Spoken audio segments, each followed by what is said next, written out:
Yes, it is back. Away Days is back. Welcome everyone to Loaded HQ, the home of Away Days. And proud to be joined by the main man, Chris Hall. How you doing, Chris? I'm good, mate. How are you doing?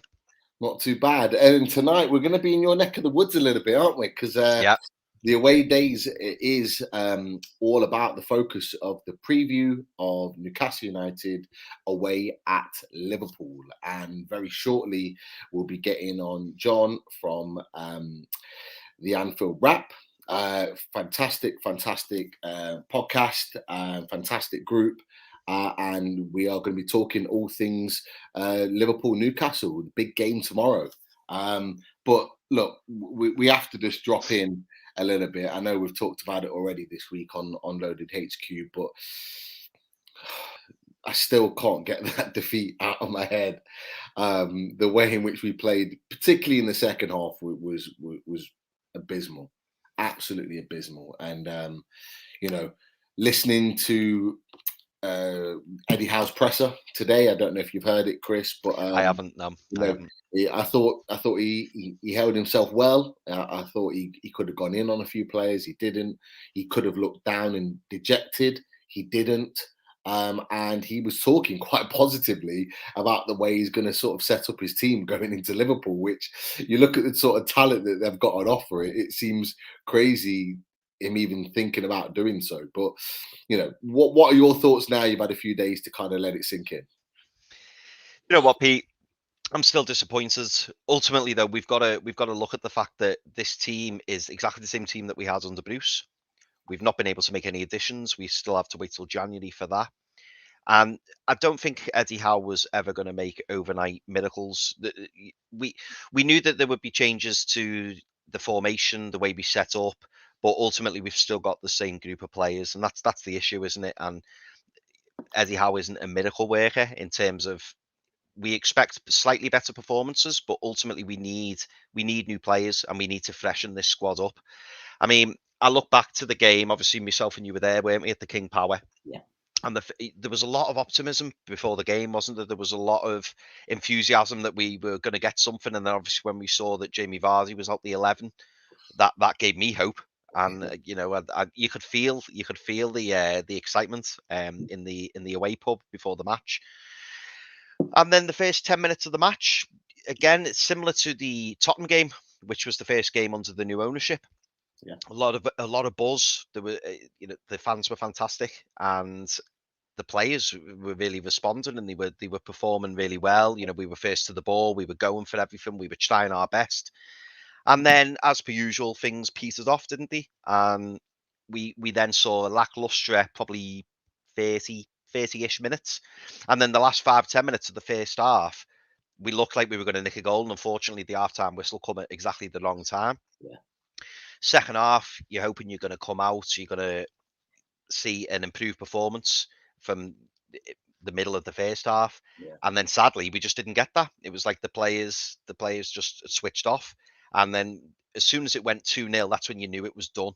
Yeah. And it was a disappointing performance all around, Pete. And I think it's the biggest thing for me. It wasn't the fact that we didn't get anything from the game, but it was the fact it was never a 4-0 game. And it was the manner of the defeat. And the goals were almost, 3 of them were exactly the same. It was just a simple cutback, and the defenders weren't marking properly. And that's the disappointing thing. And I think that's what Eddie Howe will be disappointed by. Obviously, he won't say that in the media. He won't say that he's disappointed. I wouldn't have thought to keep spirits up. But the performance from the weekend it's worrying, especially when you're coming up against a team like Liverpool, who on their day, as I'm sure John will tell us all about, they arguably they could be the best team in Europe, if not the world, and that's worrying, especially when you're away from home. But I don't know.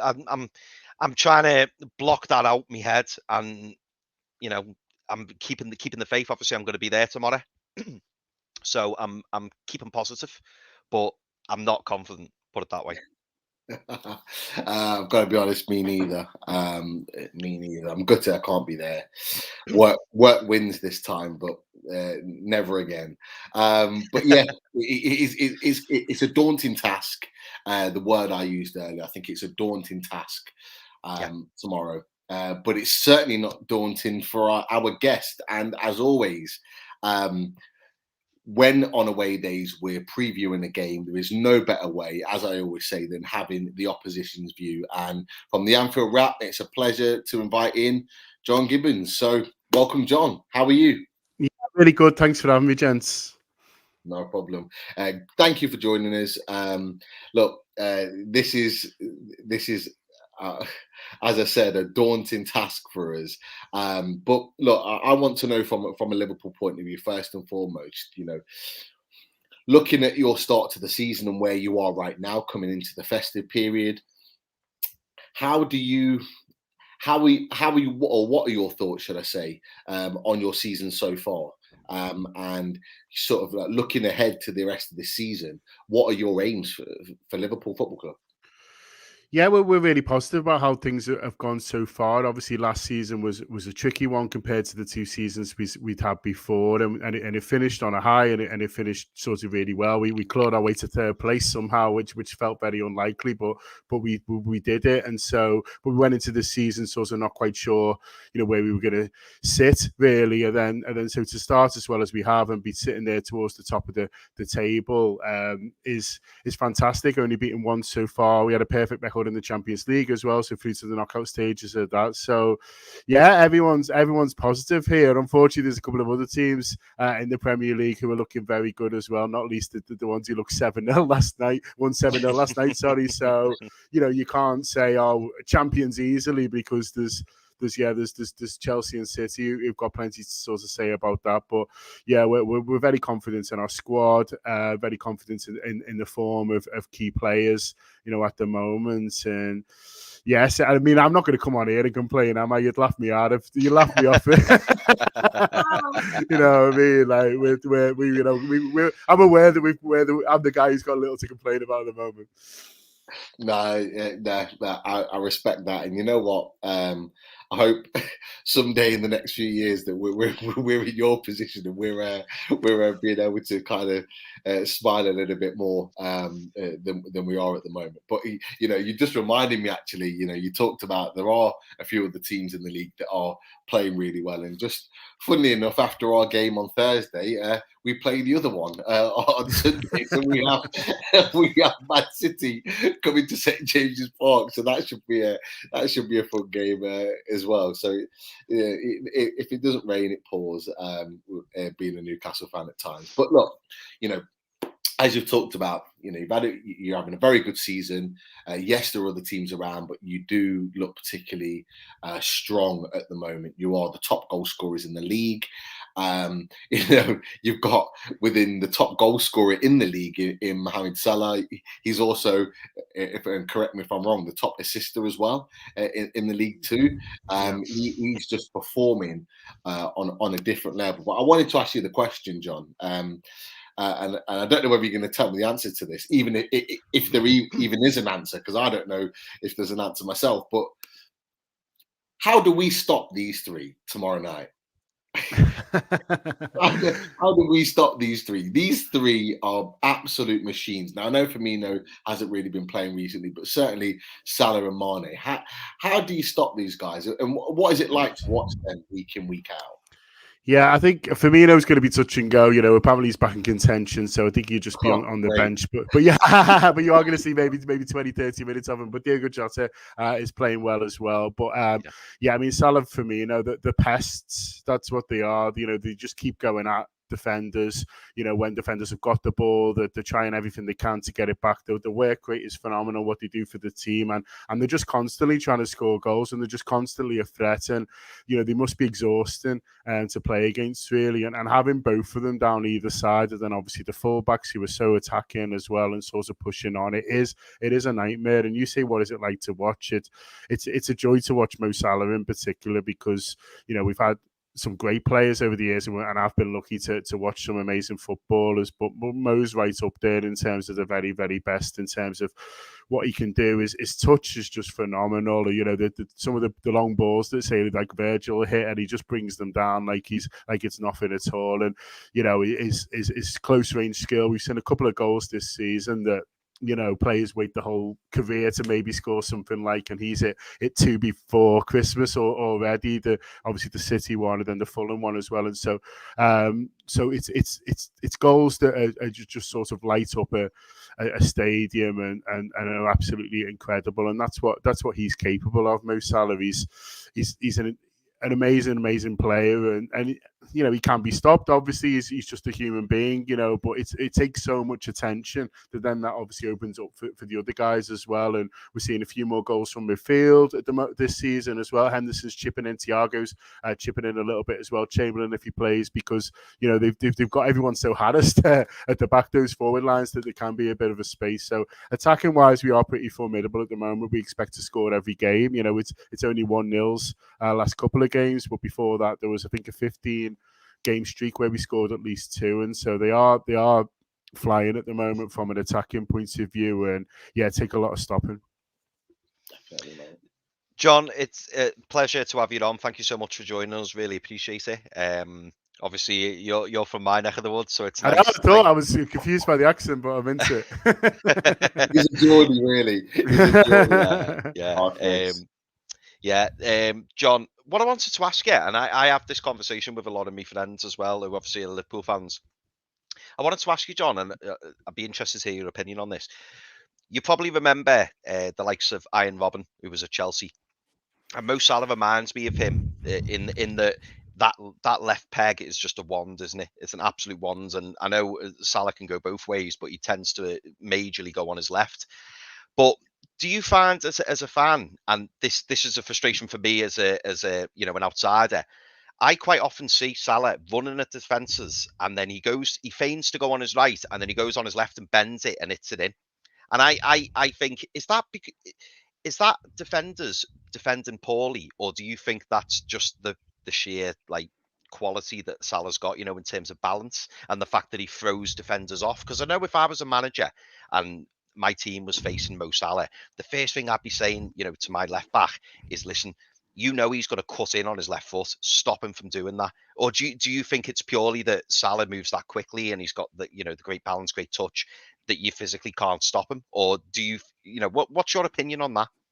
Yeah, it's an interesting question, mate, because you brought up Robben there, and when I used to watch Robben, I'd be like, he does the same thing every time. Yeah, why is no one getting onto it? Why is no one going Exactly. onto it? Yeah, well, exactly. I guess for these players, it's one thing knowing what he's going to do, and it's another thing stopping them. And I think that's what defenders that do it here would say, is that, well, you try. Do you know what I mean? And it's so difficult. I think he has learned a few more sort of tricks up his sleeve sort of the last couple of years. I think he's had to. Obviously, that first season when he comes and just sort of explodes, no one really knows, what to expect, really. People remember him from his Chelsea days, which didn't work out, and then suddenly this completely different guy comes in, and I think he caught everyone a little bit off guard.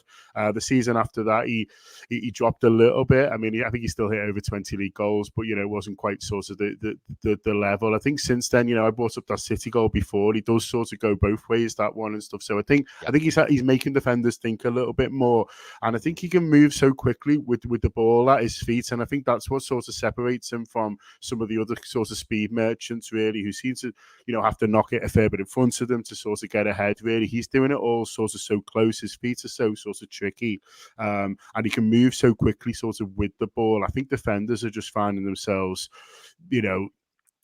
so sort of confused about what he's going to do and where he's going to go and how he's doing it. And also, I think they get so scared of penalties as well, because of his quick feet and stuff. They're so scared about bringing him down sometimes that so the next thing they know, the shot's away. He shoots early as well, which can sort of confuse goalkeepers. And so I think there are some of those players who just I think. As I say, it's one thing knowing what he's going to do, but it's another thing stopping it. And I think he's got that in a locker. But it's funny you say that, because I used to think the same about Robben. I was just like, just do that and go in. All 18 stone of me saying how easy it is.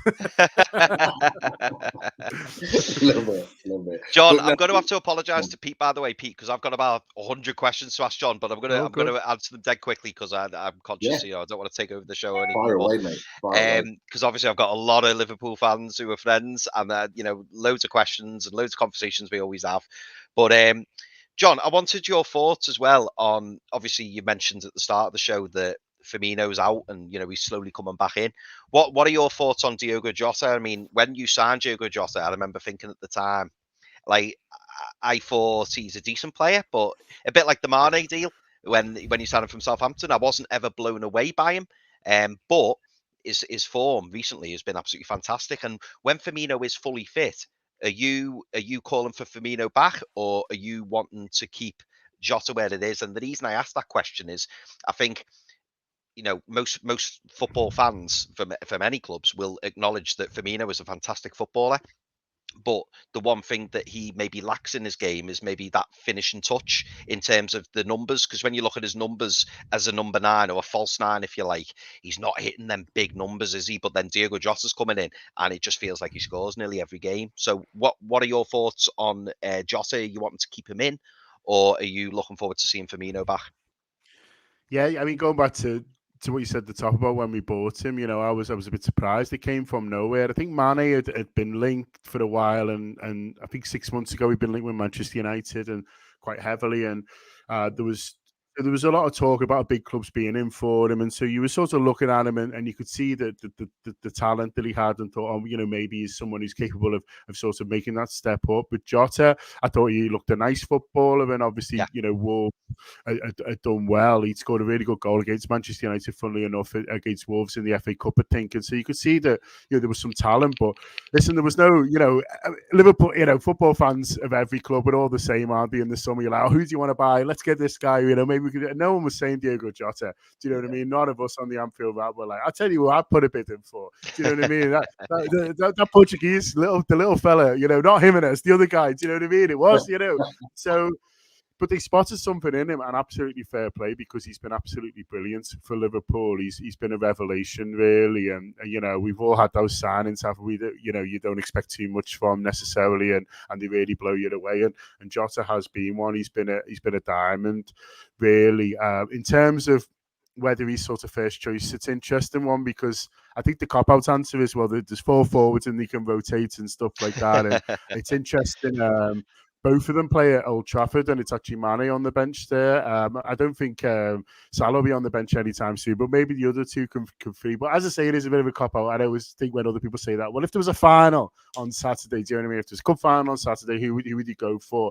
And I think he would still pick Firmino, because I think he loves him, the manager. Yeah, again, he loves what he puts in for the team. He loves the sacrifices he makes as that false 9, and his intelligence and everything else. And so I do think if there was a real big game, if there was a cup final this weekend or something like that, I think he'd go. I think he'd still go for the trusted Firmino, Salah, and Mane, just because they're his guys. They're the ones who've won so much, for him and for the team, recently. But Jota's, come as close as possible to get to dislodging those. And we always used to say, the problem with the front three is they work so well together. When you take one out, the other two play worse as well, and Jota has been the missing piece in that regard, in terms of he's, not just kept up the level, but also the other guys sort of love playing with him as well. So he has been brilliant, but yeah, whether he starts that cup final yet or not, I'm not sure.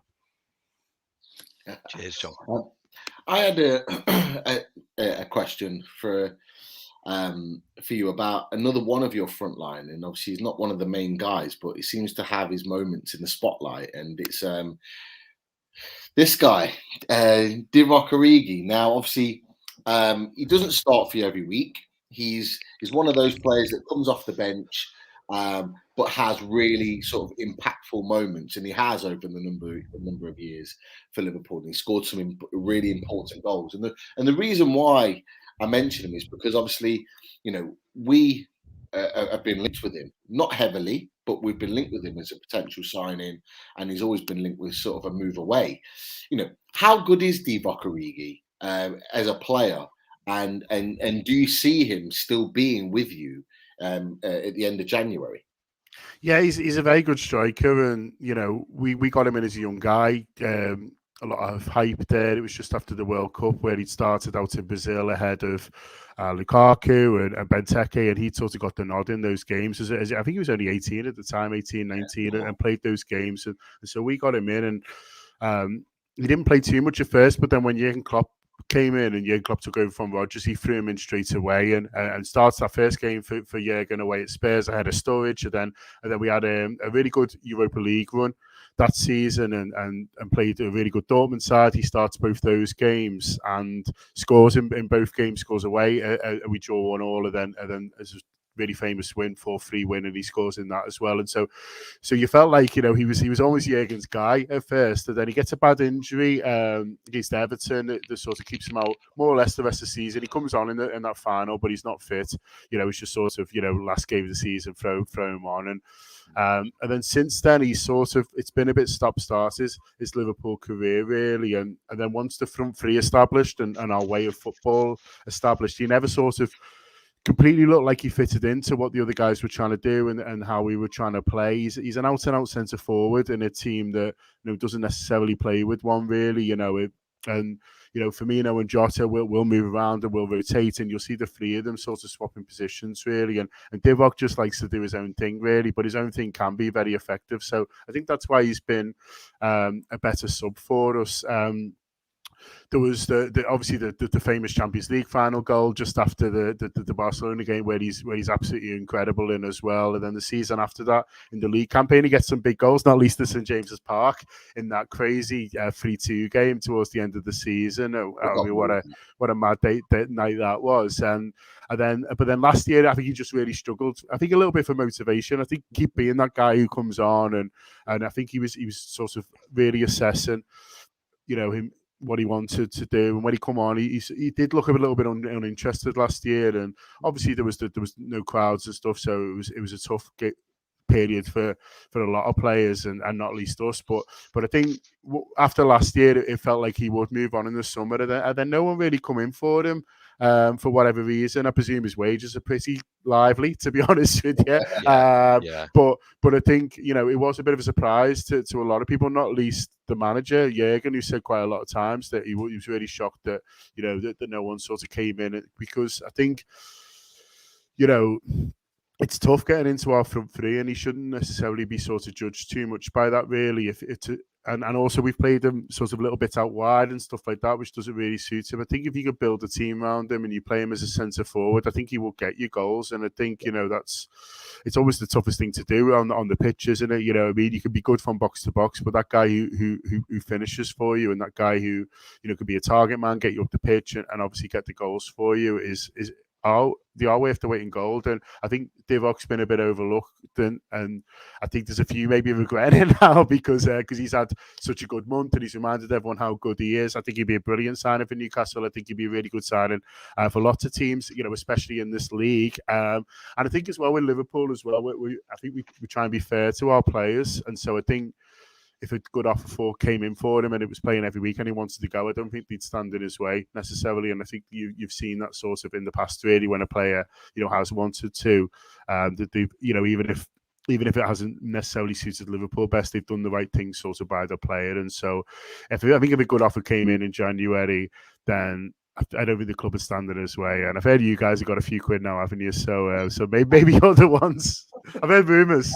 I tell you what, I don't know about you, Chris, but I hope we are the ones, because I do rate him. I think he's got those raw abilities. He's big, he's strong, but he's quick.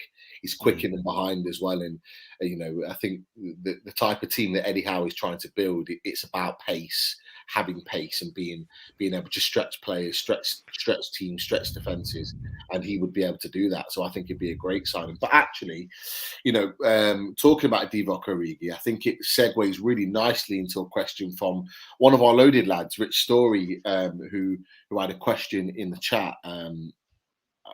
And he's put, can you ask John how much he thinks the African Cup of Nations will affect them over January and February? Now, the reason why I say that kind of links with Origi is because obviously there's the potential of losing Salah and Mane. So although Origi has been linked with other clubs, will that have an effect on whether they do sell him or not? Because they're going to need those players to be able to come in and play games for Liverpool whilst those boys are away.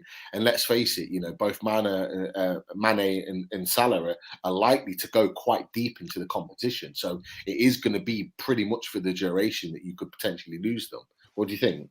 Yeah, it's a good point, and it's something that we're all trying to assess at the moment, really, because there was rumours this morning that it was going to be postponed, and then someone from the AFCON came out and said, that was nonsense. We're still sort of looking to go ahead. So I'm not sure sort of where those sorts of stories come from and whether there are conversations about it.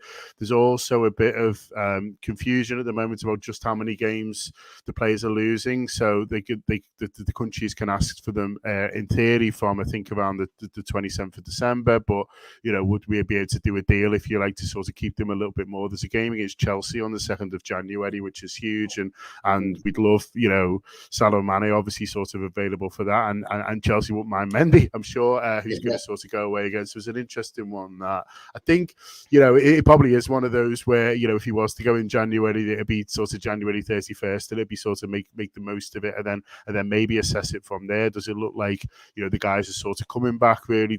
How do they do it? It is one that, if it wasn't for the Africa Cup of Nations, I'd say sort of it was 50-50 whether Divock would go in January. I think with it, it goes more likely that he sort of won't. But I think it just depends on the offer and also Divock sort of what he wants, really. He might say, well, things are going well, I'm getting a game, it might be another final to be a start in the summer. I'll stay till then and then sort of move on. They might all decide that that's better all round. No, that's a fair point. Right. Chris, what are your 99 of the questions that you've got? Do you know what? Honestly, I could ask John all kinds, because, like I say, it tends to be all I talk about down these neck of the woods. You know what I mean? I very rarely get to talk about Newcastle with my mates because they kind of just switch off. So I tend to talk a lot about Liverpool and Everton. So what else I wanted to ask you as well, John? How have you felt about Thiago since he's came in? Now, I know he came in with a fantastic reputation, didn't he? Played for some of the biggest clubs in the world. And you can see in glimpses he's a fantastic player. But I feel personally, I don't know if you agree with this, John, I feel like his career's kind of been a little bit stop-start. I know he's picked up a couple of niggly injuries. And then at times he struggled to get in the team, because I know Fabinho's been playing well. Henderson's really stepped it up in the last few seasons. Obviously, I know he's captain, but I'm never a big fan of Jordan Henderson, and you probably know why. But in fairness, he has been fantastic for the last few seasons, and particularly the one when he won the league. He was absolutely outstanding. But for Thiago, do you think he's got a long-term future at the club, or do you think that maybe he's kind of a bit like a Keita, where he's not quite suited, and that perhaps Klopp might look to move him on and bring someone else in? I'd be surprised if he's moving on now. If it feels like over the last 4 to 6 weeks he's gone to another level, Thiago, and it's much closer to the level that we knew was there and that we thought we were getting sort of when we did. He has a funny first season, really. You could see his quality, and he's one of those players that's so nice on the eye. Yeah, you just almost willing him to do well, because he's such a enjoyable player to watch. But listen, you don't get marks for sort of artistic impression in football, do you? It's all about sort of results, and he was in and out the team. He was sort of struggling with injuries, and to be honest, as much as I liked him, and I really liked him from the start, I did think in the summer, was that the best use of our money? Was it a bit of a luxury sign, and was that the guy that we should, or would we have better to go for someone else? Because he's not young either. He was 29 when he came in. Do you know what I mean? And that's a bit of a departure for what Liverpool normally do. Normally we'll buy lads who are 23, 24, just about to go into the peak and sort of get the best years. Whereas Thiago, 29-year-old, when he came in, obviously sort of 30, 31 now, and so I was having my doubts a little bit in the summer, but this season, as I say, and especially the last 4 to 6 weeks, he's gone up a level. He's starting to show a lot more leadership. He's starting to show a lot more creativity. He's added a couple of goals as well. The one in the Champions League, just absolute screamer. Just such a clean hit, and so everyone's feeling really good about him at the moment. And I think the manager wasn't necessarily sure about him last year. We went up the Champions League to Real Madrid last season, and he doesn't start him in either leg. And you'd think that you're getting this guy in who's with the European pedigree he's got, those are exactly the sort of games that you would start him in, but he doesn't start him in either of those. Funny enough, he said Keita there. He actually starts Keita ahead of him at the, I was going to say the Bernabeu. He played it at the training ground That's right, because of COVID, yeah. but whatever that's called. In Madrid, anyway, he starts Keita ahead of him, and then even in the home one, he doesn't go for Thiago. So you sort of sense that the manager was having some sort of reservations as well. But as I say, this year he's been brilliant. His partnership with Fabinho in particular, it was excellent. And we're seeing, not just a lovely footballer on the eye now, but a really effective one, in terms of how he's able to control games, influence games and create. And I think he's a bit more used to the speed and the physicality sort of the league now, when he was trying a bit too hard at first and giving away sort of silly fouls around the box and things like that as well. I think he heard he got a tackle in the Premier League and was just kicking everyone, but too late and in dangerous places. But now he's really settled, and I think if you'd have asked me a few months ago, I might give a different answer. But now I think he's definitely a Liverpool player for the next few years at least. And I've got one more before I move on to Pete. And Pete, I don't know whether you were going to ask him this, but one that interests me, and I do feel that if you were to get this particular position sorted, I think you could even go up to the next level. John, I don't know if you agree, but I want to ask: do you think Konate is the answer? So I know, obviously, you normally pair Gomez next to Van Dijk. I know you had Phillips there for a short while. I think he's out injured at the moment, isn't he? But I wasn't sure whether Phillips was the long-term answer. But from what you've seen of Konate, I must admit I haven't seen that much of him. But do you think going forward that he has got the potential to be the permanent partner long-term with Van Dijk? Or do you think that you may need to look elsewhere and bring someone else in potentially? Yeah, he used the word potential a lot, and that's the word I'd use as well. He's got huge amounts of potential. He's still such a young guy, because he's so big. I think, you've always got to surprise yourself that, he's still only sort of 21, 22, 21 when he came in, certainly. And so I think, there's a lot he needs to develop in terms of his game. I think a couple of times here we talk about Thiago getting caught out a little bit by the pace of the game and things like that. I think for him, there's a couple of times where he's wanted a bit too much time on the ball, and a striker's got in and sort of nipped it off him, and then we've ended up in a bit of trouble. But he certainly seems to have all the attributes, and whenever he's played this season, Matip's played most of the games this season with Van Dijk and has done really well. But with Joel, you're always unfortunately waiting for the next time where his body sort of lets him down, really. And so, long term there was hopes for Gomez, but Gomez hasn't really recovered from this serious injury he had last year. So at the moment it's Matip and then Konate to come in. I think Phillips has done well, but he's probably sort of a level below sort of what Liverpool need, really, and what Liverpool expect. But he's a good lad and will have a really good career. But I think, so for us, we're putting our hopes in Konate for the moment. We'll see if that's right, but he's certainly got all the attributes. It seems to be a really top defender. So we'll see how he develops. And he may play on Thursday night because, as I say, with Matip, you've always got to be a little bit careful with him. We've got you guys Thursday, then Tottenham Sunday. So I'd be surprised if he picks them in both. So you might get to see him for yourselves and you can see what you think. Yeah, I think he's the future, if I'm honest. I think he's 100% the future. But I think what Liverpool have done this season and what they've been able to do, because they've got a lot of sort of centre-back choices at the moment, is that they've been able to kind of bed him in. And I think that's really helped, because I think, some players can come in instantly and be very, very good. Some players you can throw in and they fail.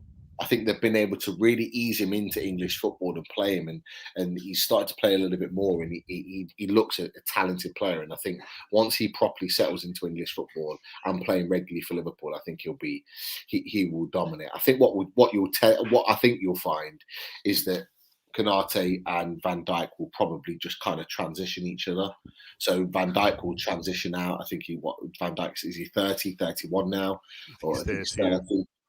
So in the next few years, I think you'll see him transition out, and Konate will really come into the forefront. But Matip has arguably been your best centre back this season with the way he's played. He's had a very, very good season, and he's looked very, very strong. And I know we were, before you guys got him on a free, we were really, really closely linked with him, and I think we had a deal near enough agreed until you guys came in. Okay. normally the case under Mike Ashley. Under the we have a deal agreed. Players ready to sign, and then Mike Ashley will turn around and say, "Right, actually, can you drop your wages by 20 grand a week?" And the guy sticks one finger up and says, "Get lost." But it is what it is. He's certainly made the right decision by going to Liverpool with the trophies he's won in recent years. We have some fantastic questions from guys in the chat, and we will get to them very, very shortly. But I just want to plug our sponsor very, very quickly. The fantastic Bronwyn. Please continue to support blackandwhitearmy.co.uk. All the proceeds from December are going to the NUFC food bank. The amount of support that Bronwyn's had since this launch has been unbelievable. And I know she's very, very appreciative of all the support that's been given. She is a regular on Loaded HQ, one of our trusted sponsors, and you can see some of the gear. I want one of those hats. I keep saying it, and then I keep forgetting. Bronwyn, please put one aside. I really want her to have one for Christmas. But there's lots and lots of fantastic gear. Please, and much more, get yourself involved and support blackandwhitearmy.co.uk and see what's on there for your Christmas treats. Thank you very much. Right, to those questions, there were some fantastic questions in there, Chris. Throw one at us. I think a lot of them were, I think a majority of them for John. So yeah. They're in. Absolutely. So, John, I'm going to miss the first part of this question out because I know Pete is going to go on to this, so I don't want to steal Pete's thunder. But the second part of Martin's question, and Martin is obviously one of the co-presenters on the show, and Martin asks, can you name a legend, a Newcastle legend, he means, by the way, that you would have loved to have at Liverpool? Oh, I mean, there's plenty. I've got a feeling I know you're going to say. No. Do you know what? I loved Les Ferdinand, and I thought he was a brilliant forward. I absolutely loved sort of watching him play. You know, just seems like such a top fellow as well. You don't get Sir Les for nothing, do you? And I loved. I mean, that Newcastle team, you know, is you know, I've got fun sort of memories of, because in school we were hoping for anyone to beat Manchester United, and you guys look like you're going to be sort of the closest. So that team, sort of Les Ferdinand, loved Rob Lee, you know, England, brilliant for England as well. So I think, but I think Ferdinand is the one who sort of who jumps out to me really as one who I'd love to have seen up front for Liverpool. Yeah, the one who got away, John. We let him go far too early. I mean, you think that season he had with Shearer, the goals he scored, and then he went, and you think, wow, imagine he'd stayed 3 or 4 seasons. Yeah, absolutely phenomenal. Unthinkable. John, you've probably been asked this many a time, but it's an interesting question anyway. Gary Milliken asks, who does John think Liverpool's best ever player is? Well, I can only go on sort of what I've seen really. So I'm a little bit too young for the likes of Kenny and people like that. But for me, it probably still is Steven Gerrard. I think Salah's pushing him close, but I think for the longevity, for the number of years, he was absolutely phenomenal for us. Stevie sort of takes it on that. There was one year of Luis Suarez, 13-14, where it was just ridiculous, the sorts of things he's doing. I remember him scoring a couple of great goals against you guys, and you know, amazing. And he'd do things that would take your breath away. Obviously, Mo Salah is doing that now as well. But I think you can't knock the length of time that Stevie was at the top for really. So it needs a couple more years of Mo before I'm changing my mind. Do you know what, John? It's funny you saying this because I've met Gerrard a few times, and while he was playing, don't get me wrong, I appreciated him. And, you know, I used to think, oh, he's a good player. And every time he played against us, I used to think, oh, fucking hell, Gerrard. Like, he'd always just come up with that goal, wouldn't he? And I loved how he'd drive the team forward, was proper captain. If you could have a player from that Liverpool area, for me, I'd always pick Gerrard. But you know what? When he stopped playing, I don't know why, but when he stopped playing, like, I kind of respected him even more. And now, when anyone asks me who's your favourite player outside of Newcastle, it's Gerrard. And every time, John, you've probably heard this hundreds of times, but every time, whether you're in a pub or you're out anywhere, and people go, "Oh, would you have Lampard, Gerrard, or Scholes?" For me, it's Gerrard every day of the week. Like, I just think he could do everything.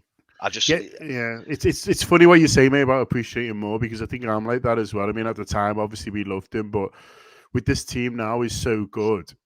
From 1 to 11, they're phenomenal, really. Well, and the guys who are coming in at such a level, you sort of realise that, the teams that he was playing with and the guys he's playing with alongside, look, they weren't bad footballers, but nowhere near the sort of quality that we've got now. And he must look at, the manager we've got now, and some of the, players and think, well, if I had Virgil van Dijk and I had Mo Salah, we'd have walked the league every year. And so it must sort of, drive him a bit mad, really, but so I think now when you see the sort of, the quality from 1 to 11, you realise that there was a few of those guys in there he was carrying really sort of every year. We were never quite had, quite the good enough players to beat sort of whoever's at the top. So, but yeah, he gave us some brilliant nights, and for the as I say, for the Scouser as well, but it'd be sort of one of us. There's always a few extra bonus points there.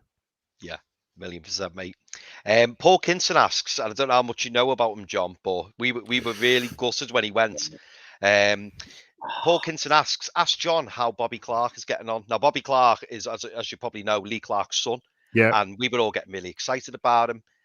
He looked a real prospect. And then all of a sudden, off he goes. And we were absolutely devastated, that he went. And, have you seen much of Bobby Clark? Yeah, I have actually, because I follow the academy sort of sides quite closely. We do some stuff for the Anfield Wrap, and I tend to do the shows, so we try to watch them. He's doing really well. He's just got a real maturity about him, I've found, in terms of he looks like this sort of grown up that's been plonked onto the pitch with these kids. And I don't necessarily mean in terms of his stature, but I mean in terms of his. He seems to have his dad's head on his shoulders almost, doesn't he? In terms of what he's able to do and how he's understanding of the game, I think is what I'm getting at. It seems very far developed for a young lad, and so it's funny actually. There's a few ex-pros who've got some who were in our place there. I don't know if you remember Figueroa from Wigan here. His lad scored the other day, which was sort of quite a funny one, really. So there's 3 or 4, but Bobby Clark, yeah, I know they were delighted to get him, and your guys' loss was very much our gain, it seems. So yeah, do really well, high thoughts of, and yeah, we'll see. Hopefully he'll be playing in the Premier League sooner rather than later. Well, I just want to add into there. Obviously, you took Bobby Clark, so we had to take someone from you. And it's been confirmed today by Eddie Howe that we have took Mark Leyland, one of your data analysis coaches from Liverpool. It was said by Jurgen Klopp in his presser that obviously he was very well thought of. He's been there longer than Klopp, and Klopp was made it clear that he didn't want him to leave. Do you know much about him? Do you know what his influence was at Liverpool, or if any? I don't know too much about him, but what I would say is there's a real commitment from Liverpool Football Club to have the very best in every department. And I think Jurgen had a real look at who he had. I think it was only famously sort of one of the coaches who he wanted to keep when he came in and when he had a little look, and that was John Ochterberg. He got convinced to keep Pep Linders as well, and was delighted to do so because Pep sort of grown in terms of his influence. But in terms of everywhere else, he's brought in nutritionists from Germany, and he's brought in fitness coaches from other places and other sports and things like that as well. So they really believe in marginal gains at Liverpool, and really believe that if everyone is the best at what they can possibly do and are fully committed to doing their bit to help Liverpool win, then we'll succeed. And it's one of the sort of secrets of our success, really, is that I believe is that the commitment to being the best at every single thing and not leaving any stone unturned. And so I guess what I'm saying is, if you're at Liverpool for that long and you survived the very first Jurgen Klopp call, and then also then you would have something about you. But it goes back to what I said before, that I don't think they stand in people's ways, and that's the players, and that's also obviously for this guy as well. Apparently he's been offered a promotion, and it's a nice job, and I think the relationship with Eddie Howe's there as well, isn't it? So they're not standing in his way, but they will be. As I say, they will be very disappointed to see the back of him, because I think there's a feeling that everyone who is the football club is at the very top of their game. Yeah. I've got... Sorry. Oh, sorry, Pete, go on. Sorry. Well, no, I was just going to say Eddie Howe and Mark Leyland are good friends. They work together at Burnley. They're actually very, very close friends, as some have mentioned. So yeah, that'll be an interesting one. But Chris, fire away, mate. Fire away. Yeah, I've got one more question for John. It might be an easy one, I don't know. So it'd be interesting to hear John's thoughts. But Paul Kinson asks, who's the better captain, Gerrard or Henderson? Fighter. Yeah, it's so tough. It's so tough that because they are so different. Like, I mean, Gerrard was a lead by example kind of captain, really, and I think the guys who played under him, used to say that when you go anywhere, and if you had Stevie leaving you out, you felt like it was possible. Henderson obviously had big shoes to fill coming in for Stevie, and for a while it looked like he wasn't gonna be able to sort of do that, really. But how he's grown and the person he is sort of on and off the pitch and the leadership, I think Henderson's got to go down now as one of our greatest ever captains, really, in terms of his leadership and how he is sort of as a person, really. So having said Stevie is our best ever player, I'll give one to Jordan here. So I'll say Stevie the better player and Jordan the better captain. Good answer. Sounds fair. That's fair. Definitely. Right, we're at the stage now of the show where we're going to start getting into the game. So we'll start talking about the game tomorrow. So for us, it's a massive game. Every game now between now and the end of the season is a massive game because it's about our Premier League safety. And I assume that obviously that every game for Liverpool are a big game because you're fighting for the league. First and foremost, I asked you the question that could we stop Salah, Mane, Firmino if he plays? But are there any players for Newcastle United that you think they could really cause us a threat tomorrow? And is there anywhere in your team going into tomorrow night where you might think, we could get exposed here? If Newcastle play their cards right, what are your thoughts? Yeah, it's an interesting one. I think Callum Wilson's a brilliant player, and I think he's obviously a really good forward. And if you can get in the service, and that's obviously difficult when you're away side coming to Anfield because we see so much of the ball. But if you can get the ball to Callum Wilson, I think he is someone who can cause any defenders problems. I think he's a top player. It was interesting as well. Sometimes because we are sort of so expansive, and sometimes because we are such an attacking team, we score so many goals, we sort of can leave space, really. Then there was a couple of times where runners from midfield have caused us damage, and that brings in someone like Joe Willock, who scored against us last year at Anfield, and with those sorts of runs. And so if he's someone who is able to get forward, I know he's been playing a little bit deeper since Eddie Howe came in, so it'll be interesting. But if he's someone who you can free and someone who you can sort of give a bit of a license to sort of get forward and sort of join into the box, then that's maybe a possibility sort of as well, really, because like all attacking teams, really, you can end up sort of leaving a bit of space behind, really. And so runners from deep, could be something that they can catch us out. Oh, interesting. But so yeah, thinking about the game, look, what's the situation with your team? Have you been given a clean bill of health, or is there any players? You talked about Firmino potentially coming back and maybe getting a little bit of time. Is there anyone that's struggling? Are you, like I say, you got a clean bill of health? What's the situation at the moment?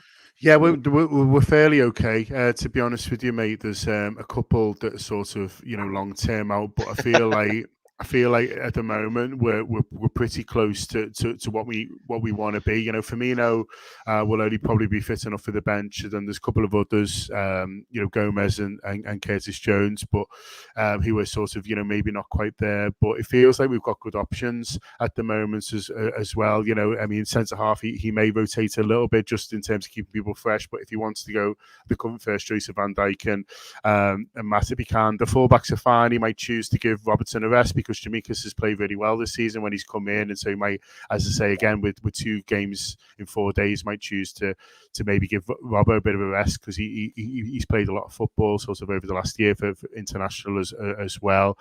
So that's an option, but as I say, the 2 of them are fit. Midfield, he's been going with Fabinho, Thiago and Henderson.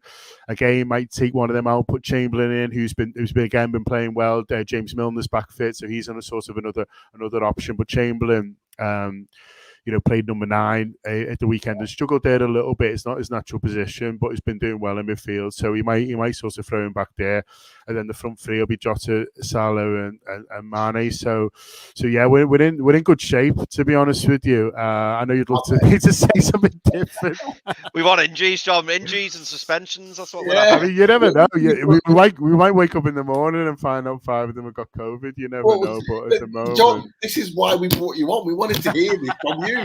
We wanted to go breaking news. Mate, I told you right at the start, I'm good vibes only at the moment. Everything's rosy. Everyone's rosy in Stanley Park. Just a really quick one on the Ox. Do you think he's got long-term future at Liverpool, or do you think he's one of those that could potentially move out? Again, been talked about in the Newcastle fan base as a player we'd like to potentially get on loan. Not saying that actually he's been made available, but just your thoughts very quickly.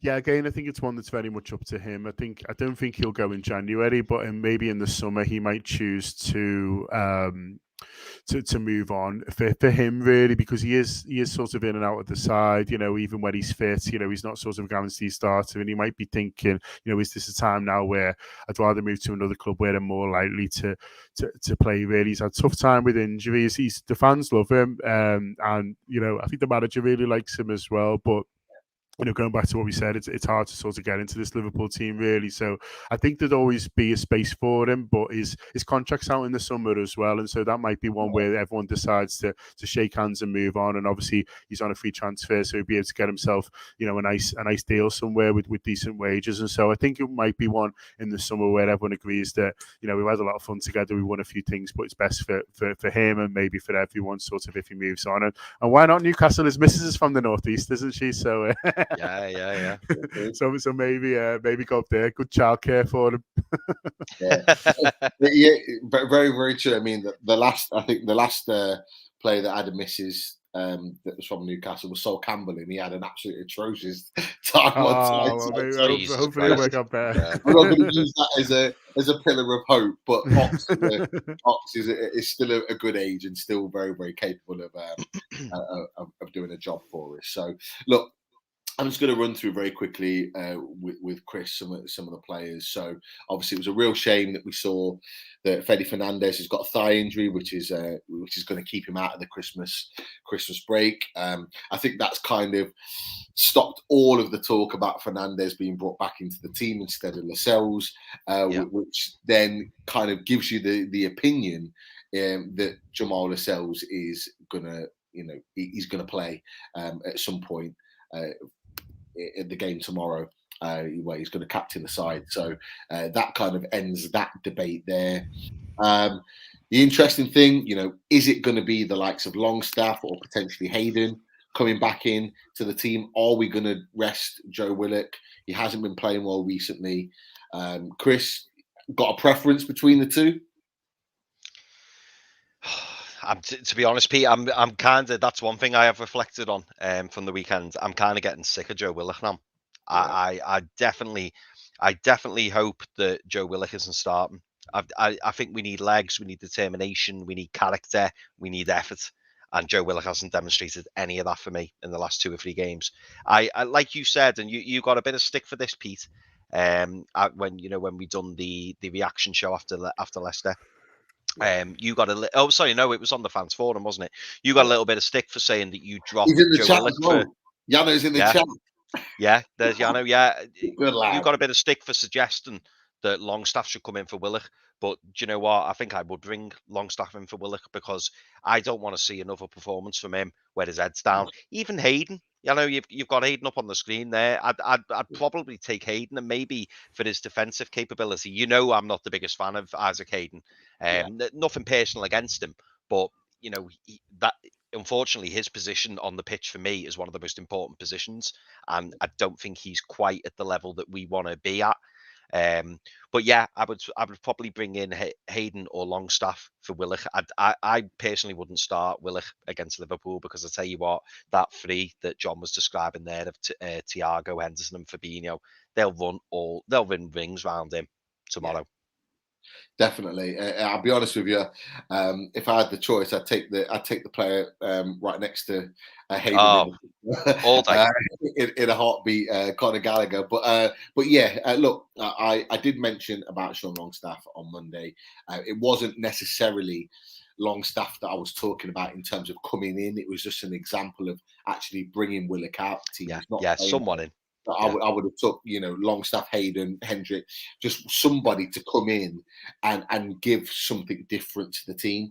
But it could well be that we go for a midfield three to kind of try and drown out that midfield, make it hard to beat, play three at the back, get the wing backs in to stop the likes of Trent or Robertson or whoever plays on as fullbacks to stop them bombing forward, because that's what Liverpool are renowned for. They're renowned for their quick wide men, but also their quick fullbacks, overlapping, getting balls in the box, quality deliveries. Whether we're going to drown that out, who knows? It will be interesting to find out. But it's going to be interesting. Will Fraser come back in? Fraser was unlucky to miss out against Norwich after Clark got sent off. Was carrying an injury, was on the bench, had a few minutes against Leicester, but could he be in line for a start? Who knows? And of course, can we still get more decent performances out of Joe Linton, who's seems to have turned it around? Big, strong in that midfield. I think he's going to be crucial in a game against Liverpool to really hold off. And I think it could be quite an interesting battle. I don't know what you think, Chris, between him and Henderson, if Henderson is in that midfield. The amount of interceptions in times that Joe Linton won the ball back in that midfield. He done really well, didn't he? Could be a nice little battle there. I mean, who knows? But look, it's going to be interesting nonetheless. And I think the one thing that we can't do is sort of second guess Eddie Howe, because he prepares for every game individually.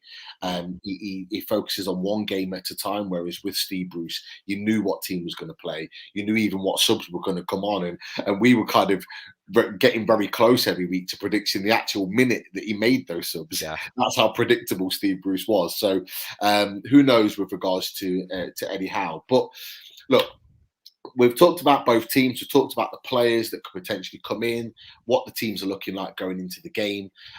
Before I get your predictions, John and Chris, I think it's only fair that we get some stats. And if we're going to get some stats, we need the stat man to come on to share those stats. So, well.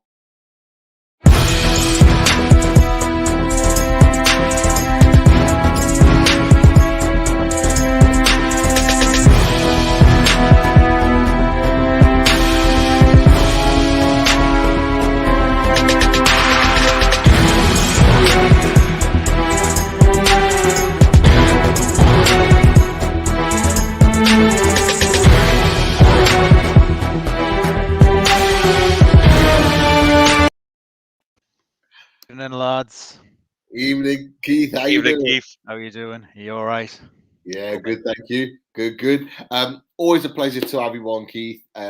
Always to make that late entrance, as Bond always does, and throwing those stats out. So, look, it's going to be a tough game. I don't know about you, Chris, but I'm not expecting any positive stats here with the Liverpool game. But Keith, throw some at us. What have you got for us? Well, I suppose the one stat I've got that's positive is there's always goals in this fixture. And in this fixture alone in the Premier League, there's been 84 of them. 62, it has to be says, for Liverpool, and 22 for Newcastle. So that's a positive start. But going into the detail here, no win in 25 Premier League games at Anfield. No Newcastle win since 1994, when Andy Cole and Peter Beardsley were playing for Newcastle, and Rob Lee. And there was the old Cop as well. It was the last season with the old Cop. It was Liverpool 0, Newcastle 2. Newcastle's record Anfield in all competitions, has been played 28, won 2. They've drawn 5 and they've lost 21. And the last win, we'll all remember this one as well at Anfield, was Liverpool 0, Newcastle 1 in the old Coca-Cola Cup with a superb goal, wonder goal from Steve Watson. and Newcastle's away form. Here's a depressing one. Newcastle's away form is the worst in the Premier League with only 3 points from 24 points. I'm going to try and speak this up and try and be positive here. The last goalless draw between the two sides was in 1970, so maybe there's a chance there. Barring maybe a storm or some weather, we might get some positivity there.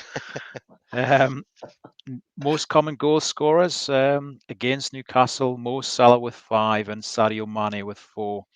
Jurgen Klopp's record as Liverpool manager against Newcastle is he's played 10 games. He's managed 10 games. He's won 5, he's drawn 4, and he's lost 1. So there are a couple of draws there, but Eddie Howe's record as a manager against Liverpool is he's managed 13 games, he's won 1, he's drawn 1, and he's lost 11. 0.33 goal points in that fixture. I bet John's quaking in his boots here. Yeah, he looks petrified, doesn't he? I bet he was too busy messing what he's got for tea. He ain't bothered about these stats. He's going to get. Maybe he needs to start Steve Watson. He'll sort it out. Yeah, bring him back. Yeah. I was at that game. I remember it. You rested a bit of Salah bringing onto him. You left him out and still beat us. Yeah, Steve Watson up front. Was that the League Cup? Yeah. Coca-Cola Cup. Yeah. Get him back. He ain't far away. Is it Gateshead? Gateshead, yeah. Is it Gateshead? Yeah, Gateshead. Get him back. Is it York? Is it York? I think it's York. Sorry. York, Either way, you can pick him up on the way, can't you? Yeah, we'll find him. Yeah. Just bring a couple of legends back, Just bring back Rob Lee and for the one fixture and Peter Beardsley back to the 90s. I wish. No, great stats as always, Keith. But we're at the time. Prediction time. So we'll go around the houses. Start with Chris, then John, then Keith. Chris, you're at the game tomorrow. I envy you a little bit, but I'm also kind of. I don't know why. I envy you because I just love being at away games. I love being at away games, and I wish I was with you tomorrow. But I'm glad that I'm going to be in the safety of my own home watching this game. What do you think the score is going to be? I want to be positive, mate, but I really struggle to be, if I'm honest. If I'm my heart's saying I think it's going to be 3-0 Liverpool. That's what I think. And to be honest, and this sounds really, really bad, and in a few years, John, when you come on and we've got all these fantastic players and we're giving it all that, I'll look forward to that. But no, I've got to be realistic, and I think it'll be 3-0. And to be quite honest, I'd probably take that. Like, I just don't want to see another City Leeds. I don't want to see a 7 or something. That would break my heart. I'm not going to lie. But yeah, if we got away with a 3-0, I'd take that and on to the next then. Nah, that's fair enough. That's as positive, I think, in this situation, because we're not expected to win at all. But John, what's your prediction for tomorrow as the Liverpool fan in the house right now? Yeah, it's funny because I did our preview show this afternoon, and I said 3-0 as well. I will be honest, a couple of the other boys said something slightly bigger, but I went for 3-0. I think we're playing so well at the moment, and things are sort of looking so positive, and they look so driven that I don't think they'll take the foot off the gas. So I think a good 3-0 win is what I'm going for as well. I'm open for another Wolves game, John. That's what I'm open for. Where you're like, even if you got it in the last minute, I'd take that at 1-0. You know what I mean? Well, as I say, it's 2 1-0s in a row, so maybe that is the score for them at the moment. But we shall see. I do fancy a few more goals Thursday. Or you're just saving them up for us. Yeah, he definitely is. I mean, are you sure Paul Kinson wasn't in your pod this afternoon? He's gone 25-2. The score. You sure? I'll be lively. Wouldn't it?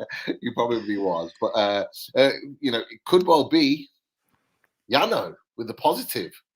30 horrible, nasty, lucky 0-1. Yano. Where's this positivity coming from? Love it. Tell you what. Get that positivity, Yano.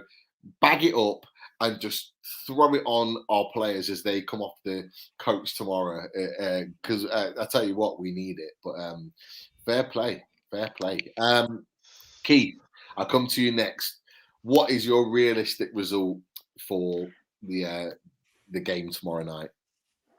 Realistic results. I've got to side with Chris and John there. I think, at least 3-4 in some respects. That result yesterday for Man City against Leeds was the worst possible result for Newcastle, because Liverpool are just going to be so fired up going head to head with Man City for the title and Chelsea this season. I just think, what better fixture could Liverpool have wanted to rebound? I suppose from my perspective, if it's going to be a hammering, so if it's going to be by 3 goals, I would just want to see a goal at least, rather than see, a 3-4 nil hammering. I'd rather see a goal in there just for a little bit of morale in there heading into the Christmas period. So I'm pretty much going to say a win by 3 clear goals, but if it's going to be hammering, maybe a 4-1, if not a 3-0. I'll tell you what would be interesting, what I've just been thinking then, Pete, and John, I don't know how many ways you get to, but on Sunday, me and Pete were at the King Power, and it was bizarre because I can't actually recall ever being in an away where the home fans play music when they score. Yeah. So it'll be odd being at Anfield where there's no music, because believe it or not, John, when the 4th went in, we were singing along with the Leicester fans, and I think we were singing louder because we were buzzing off the fact that they had to play music when they scored. Yeah.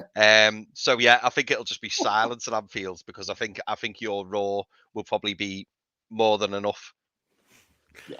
At least there's a couple of good away pubs right by Anfield. The Arco, always get a warm welcome in the Arcos, don't you? So I'll be doing a pint waiting there for you after the game. Fair play. But yeah, it's there certainly won't be any need for music when you guys. I say when you guys score, because you will. When you guys score tomorrow, that's for sure. But yes, right. I'm going to try and stay as positive as possible. I think there'll be a reaction from the Newcastle players. I still don't think we'll win. I think it'll be a reverse penman. I think we'll lose 3-1. I think we'll score. When we score, I have no idea, but I think we'll score. But I think you guys will comfortably win the game. And 3-1 might not sound comfortably, but I think you'll have a lot of possession and dominate the play. Whether we score first and you guys hit back, I don't know. So yeah, that's my prediction. 3-1 to Liverpool. Would I take that after what I saw Sunday? Yes, I would. If for us, it's about damage limitation, getting through these next couple of games. I actually genuinely think that we can get something from Manchester United in the game over Christmas. And I know John's positively nodding his head. Yeah, you could definitely get something against Manchester United. That's the one you should be aiming for. That's the one the focus should be on. What about Man City, though? You need them at the title race, don't you? I know, yeah. If you beat either of those Manchester clubs, we'll be happy. Yeah, definitely. But look, predictions done. They're in the bank. Let's see what happens. But as always, a massive, massive thank you to John and the Anfield Wrap for your support, for coming on the show, sharing your thoughts and opinions with regards to the game. We'd love to have you on, for the return fixture later on in the season. It'd be great to talk to you again further along down the line, and hopefully at that point we're at the bottom 3, so we are a little bit more smiling, a little bit more happy, and you guys sitting pretty at the top of the league thinking about lifting the trophy in May. But as always, the main man Chris, supporting and being the man of a million questions today for everyone in Liverpool, for John, and always the stat man. Thank you, Keith, for throwing your stats out there. And finally, everyone in the chat. Everyone in the chat's been absolutely spot on. Some fantastic questions for John and ourselves tonight. And look, Newcastle fans, we pray it's not as damaging as what it could be. But as always, we do love playing away. You guys take care. Have a good one.